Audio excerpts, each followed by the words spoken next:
Donc, voici une vidéo qui vous montre un exemple de projet. Donc, dans le point 1, on vous demande de créer une régularité. Donc, j'ai commencé à la créer ici. Si vous faites une régularité à partir de formes géométriques, soit vous prenez des photos juste de vos 3 premières figures, soit alors, c'est pas bien long, vous pouvez aussi les dessiner, si vous n'avez pas de petits blocs à la maison. Dessiner cette régularité et m'envoyer les photos. Donc, le point 2 dans le projet demande d'identifier les variables. Donc, moi, j'ai donné comme nom, comme variable la lettre N au numéro de la figure et la lettre L pour le nombre de losanges. Le point 3 vous demande de créer la table de valeurs. Donc, l'abscisse va aller dans la colonne de gauche et c'est N ici le numéro de la figure. L'ordonnée, c'est L le nombre de losanges. Donc ici, si on compte, on voit bien que la première figure a 3 losanges et la seconde, on a rajouté 4 petits losanges, donc on en a 7. Donc ici, vous voyez la figure numéro 3 et puis si on compte, elle a bien 11 losanges. Et si je crée ma figure numéro 4, donc je dois en rajouter 3. Et là, on voit mieux encore la forme se dessiner. Ensuite, dans le point numéro 4, on vous demande de décrire la régularité sous la forme d'une équation. Donc, je vais faire comme on fait d'habitude, si j'arrive à ouvrir mon marqueur. Donc, ici, on se rend compte que les valeurs de n augmentent de 1 et les valeurs de L ici, elles augmentent de 4 à chaque fois. Donc, puisque ici, les valeurs de n augmentent de 1, le coefficient de la relation, c'est le nombre 4.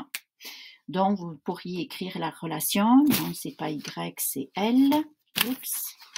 Donc, L étant votre ordonnée, L égale, donc, 4 pour le coefficient de la relation, 4n, et là, je m'arrête et je réfléchis. Est-ce que je dois rajouter un terme constant?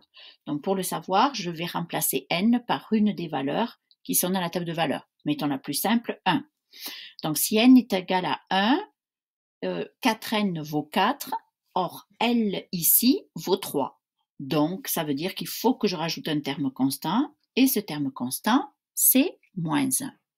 Je peux vérifier que mon équation est correcte en prenant une autre valeur de n, mettons n égale 3, 4 fois 3, 12, moins 1, 11.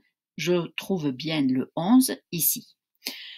Dans le point numéro 5, on vous demande de tracer le graphique. Alors, je ne vais pas le faire, mais juste je vais écrire les axes. Alors, attention, avant de tracer votre graphique, vous allez devoir décider d'abord qu'est-ce que vous allez faire pour les questions 6 et 7. Pour être si vous voulez utiliser le graphique pour répondre aux questions 6 et 7, il va falloir y penser à cette étape-là. Si vous voulez faire d'une autre façon, il n'y a pas de problème. Donc ici, je reporterai pour les valeurs de n 1, 2, 3, 4 si mon abscisse elle va sur l'axe horizontal et les valeurs de L, il faudrait que j'ai assez d'espace pour aller jusqu'à 15. Dans la question 6, on vous demande de choisir une valeur pour l'abscisse et de montrer comment vous allez trouver la valeur correspondante pour l'ordonnée. Donc moi, j'ai choisi n est égal à 10, ça veut dire la 10e figure, combien de losanges va-t-elle avoir?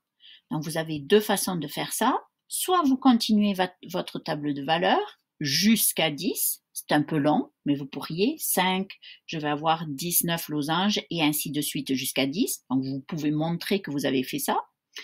Ou alors, vous pouvez aussi montrer que vous allez utiliser l'équation. Donc, l'équation, c'est 4n. Ici, n vaut 10, donc 4 fois 10, moins 1.